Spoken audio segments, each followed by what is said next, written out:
বন্ধুরা দেখতে পাচ্ছেন 24 ইঞ্চি একটা এলইডি টিভি। তো এইটার প্যানেলের মূলত সমস্যা আমরা দেখতে পাচ্ছি। এটার হাফ স্ক্রিন ওকে রয়েছে, কিন্তু হাফ স্ক্রিন আপনার ভার্টিক্যাল বার দেখতে পাচ্ছি। তো এই প্রবলেমটাকে কিভাবে সমাধান করা যায় সে বিষয়েই এই ছোট্ট একটি ভিডিও আপনাদের সামনে উপস্থাপন করছি। তো এইটার ম্যাক্সিমাম ভোল্টেজ আপনার সবগুলা ভোল্টেজই ওকে রয়েছে এবং প্যানেলে এই ধরনের সিমটম আমরা দেখতে পাচ্ছি। তো এটা কিভাবে সমাধান করা যায় সে বিষয়ে আমি আপনাদেরকে দেখাবো। তো দেখেন, প্যানেলের মডেল নাম্বারটা রয়েছে M236HJP02।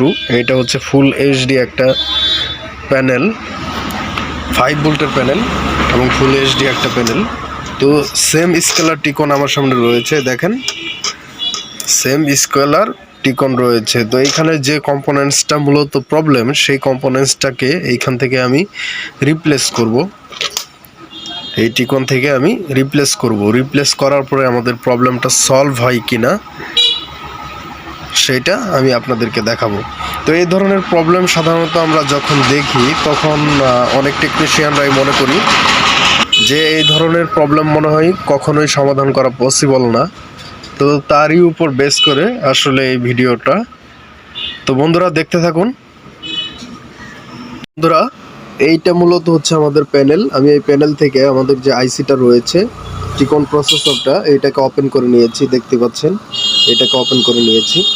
তো আসলে একা ভিডিও করার কারণে এটা ওপেন করাটাকে আমাকে স্কিপ করে যেতে হয়েছে। তো এইখানে দেখেন আমাদের আরেকটা টিকন রয়েছে। এই টিকন থেকে আমি এখন এই আইসিটা, এটাতে আমি পেস্ট লাগিয়েছি, এটাকে ওপেন করব, এটাকে খুলবো।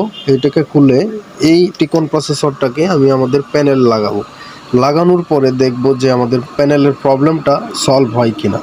তো আমি প্রথমেই আপনাদেরকে বলেছিলাম যে আমাদের প্যানেলে অল ভোল্টেজগুলো ওকে রয়েছে। অল ভোল্টেজ ওকে থাকার পরেও আমাদের এই প্যানেলে এই ধরনের প্রবলেমগুলো আমরা মূলত দেখতে পাচ্ছি। তো আমি কি করব, এখন আপনাদের এই টিকন প্রসেসরটাকে নিয়ে এখানে আমরা লাগানোর পরে দেখব যে আমাদের প্যানেলটা ওকে হয় কিনা।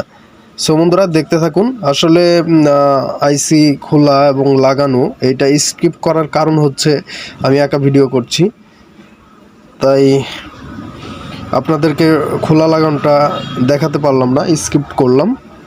সো বন্ধুরা, যদি ভিডিওতে ইনফরমেশন পেয়ে থাকেন অবশ্যই ভিডিওতে লাইক দিবেন এবং আপনাদের বন্ধুদের সঙ্গে শেয়ার করতে ভুলবেন না।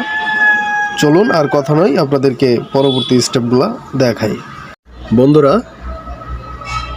দেখতে পাচ্ছেন আমার যে টিকনটি রয়েছে, এই টিকন থেকে আমি এই টিকন আইসিটি এখানে নিয়ে আসলে নতুন করে লাগিয়ে নিয়েছি। লাগিয়ে নেওয়ার পরে আমাদের যে হাফ স্ক্রিন প্রবলেমটা ছিল, সেই হাফ স্ক্রিন প্রবলেমটি চলে গিয়েছে কিনা সেটা এখন আমি আপনাদেরকে লাগিয়ে দেখাবো। মূলত আইসি লাগানোটা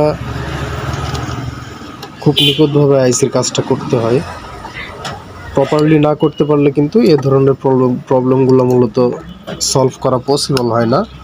তো এইটা মূলত আমাদের যে প্যানেলটি রয়েছে, প্যানেলে আরও সমস্যা ছিল, গামা আইসি প্রবলেম ছিল। তো এটাকে রিপেয়ার করার পরেই কিন্তু আমরা হাফ স্ক্রিন প্রবলেমটা দেখতে পাচ্ছিলাম। তো আমি পুরো ভিডিওটা দেইনি, শুধু হাফ স্ক্রিন প্রবলেমটা যে কিভাবে রিপেয়ার করা যায়, এটা রিপেয়ার করা পসিবল হয় কিনা সেটা দেখানোর উদ্দেশ্যেই আজকে এই ভিডিওটি করলাম। তো বন্ধুরা দেখতে পাচ্ছেন আমি আইসিটিকে এখানে লাগিয়ে নিয়েছি। এখন আমি টিভিটিকে স্ট্যান্ড বাই রিলিজ করব। টিভিটিকে অন করে দেখব যে আমাদের টিভিটির প্রবলেমটা মূলত সমাধান হয়েছে কিনা। দেখতে পাচ্ছেন আমাদের টিভিটি স্ট্যান্ড বাই রিলিজ হয়ে গেছে। দেখেন বন্ধুরা, আমাদের টিভিটি কিন্তু টোটাল গ্রাফিক্স চলে আসছে এবং টিভিটি কিন্তু একদম পারফেক্ট হয়ে গেছে। তো লাইটের কারণে আসলে একটু দেখাইতে প্রবলেম হচ্ছে, আর একা ভিডিও করছি প্রথমেই বলছিলাম। তো যার কারণে আমাদের টিভিটি কিন্তু ভিডিওটি স্কিপ করা। তো আমাদের প্রবলেমটা ছিল হাফ স্ক্রিন মূলত। তো এই হাফ স্ক্রিন প্রবলেমটা কিন্তু আমাদের আসলে পিছন থেকে লাইট আসছে, যার জন্য সমস্যা হচ্ছে। কিন্তু আমাদের প্যানেলটা কিন্তু টোটাল ওকে হয়ে গেছে, এখানে কোনো ধরনের প্রবলেম কিন্তু এখন নেই। সো বন্ধুরা, এই ধরনের ভিডিও পাওয়ার জন্য আমার প্যানেলের সঙ্গে আমাদের যারা চ্যানেলটি সাবস্ক্রাইব করেননি, আমার চ্যানেলটিকে সাবস্ক্রাইব করে আমার সঙ্গেই থাকেন। বন্ধুরা ভালো থাকবেন, সুস্থ থাকবেন, দেখা হবে অন্য কোনো ভিডিওতে। আল্লাহ হাফিজ।